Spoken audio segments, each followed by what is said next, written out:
Pasca Sekretaris Jenderal DPR menyerahkan draft RUU Cipta Kerja kepada Presiden, kontroversi pun mengiringi karena substansi draft yang berubah-ubah. Perubahan dinilai berpotensi cacat formil ketika diuji ke Mahkamah Konstitusi. Legislasi yang disampaikan oleh Ketuanya Bapak Supratman. Rabu kemarin, Sekjen DPR Indra Iskandar menyampaikan draft RUU Cipta Kerja kepada Presiden Jokowi di Istana Negara. Draft yang diserahkan adalah RUU setebal 812 halaman. Sebelumnya, Wakil Ketua DPR Aziz Syamsuddin mengakui perubahan jumlah halaman draft RUU disebabkan adanya perubahan format huruf, tanda baca, hingga jenis kertas. Pada saat sudah masuk ke dalam tingkat 2, proses pengitikannya masuk di kesekjenan, dia menggunakan legal paper yang sudah menjadi syarat ketentuan-ketentuan di dalam undang-undang. Sehingga besar tipisnya yang berkembang ada yang 1000 sekian, ada yang tiba-tiba 900 sekian, tapi setelah dilakukan pengetikan secara final berdasarkan legal drafter yang ditentukan di dalam kesekjenan dan mekanisme, total jumlah pasal dan kertas halaman hanya sebesar 812 halaman.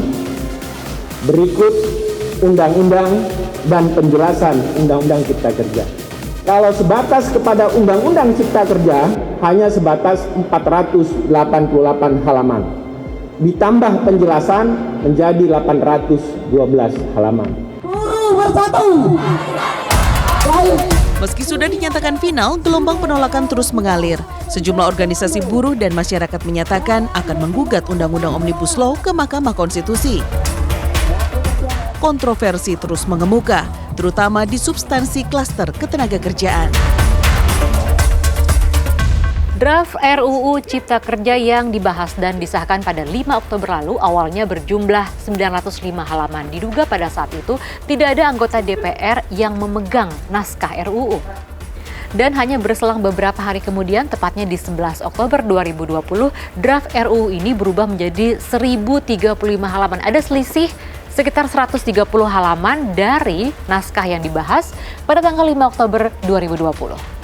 Kemudian Senin kemarin, tepatnya pada 12 Oktober 2020, draft ini kembali berubah menjadi 812 halaman.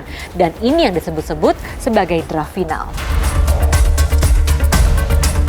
Ada 8 poin dalam klaster ketenagakerjaan yang berubah jika dibandingkan dengan draft versi 5 Oktober. Di antaranya soal istirahat atau cuti panjang, aturan denda bagi pengusaha yang terlambat membayarkan upah, dan buruh yang melakukan pelanggaran disengaja. Sejumlah substansi ini sebelumnya adalah poin-poin yang memicu protes para pekerja. Aturan pesangon misalnya, di pasal 156 dalam draft versi 5 Oktober tercantum frasa, pesangon saat PHK diberikan paling banyak 19 kali upah sesuai masa kerja. Sementara pada draft versi 12 Oktober, frasa paling banyak ini dihapus. Gantinya, frasa di pasal ini berbunyi, uang pesangon diberikan sesuai ketentuan 19 kali upah sesuai masa kerja. Isi draft yang terus berubah membuat masyarakat bingung karena informasi semakin simpang siur. Bagaimana tidak, RUU sudah diketok palu, tapi masih ada perubahan substansi. Masih dibuat mengambang sebenarnya. Pokoknya masih dikembalikan semua ke peraturan pemerintah sih. Tapi memang yang tetap kami soroti adalah soal upah minimum sektoral yang tidak ada itu. Lalu kedua, kontrak yang berkepanjangan. Pasti kan akan ada hubungannya dengan pesangon. Siapa lagi nanti yang mendapatkan pesangon yang 25 kali itu kalau kita kontraknya cuma 1 tahun, 2 tahun, 3 tahun. Nah, lalu nanti soal alih daya, Mas. Hanya 4 itu yang kami paling soroti ya, Mas ya. Di samping ini memang cacat formil karena disahkan ternyata masih bisa diedit itu kan sebenarnya apa sih yang mau kita judicial review kan. Berubah-ubahnya draft RUU Cipta Kerja dinilai menyalahi ketentuan dan berpotensi cacat formil ketika diuji di Mahkamah Konstitusi. Ada perubahan-perubahan substansi yang maknanya bisa jadi berbeda sekali antara satu draft yang dikatakan itu adalah draft yang diketok dengan draft yang dikatakan 812 halaman. Uji formil ini mengenai prosesnya, sedangkan uji material mengenai pasal-pasal di dalam undang-undang itu. spesifik pasal sekian diujikan, didalilkan, dan kemudian akan dipertimbangkan oleh hakim. Tapi kalau uji formil, prosesnya apakah konstitusional ataukah tidak.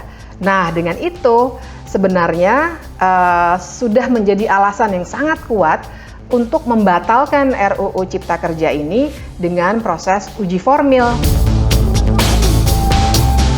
Draft RUU sudah berada di tangan Presiden Jokowi untuk menunggu disahkan. Harapan publik kini bertumpu pada Mahkamah Konstitusi. Seperti pengemudi mobil yang menyetir ugal-ugalan agar cepat sampai tujuan. Inilah yang dipraktekkan pemerintah dan DPR. Proses penyusunan dilakukan dengan tidak partisipatif dan tidak transparan. Padahal peraturan perundang-undangan mengharuskan perancangan undang-undang dibuat dengan transparansi dan melibatkan banyak pihak. Nyatanya Undang-Undang Cipta Kerja dibuat dengan tidak sepenuhnya transparan. Dalam sebuah negara demokrasi ada fungsi kontrol yudikatif terhadap legislatif dan eksekutif. Meski tidak lepas dari pengaruh politik, paling tidak dunia peradilan berjalan di atas argumentasi hukum berdasar proses pembuktian yang ketat.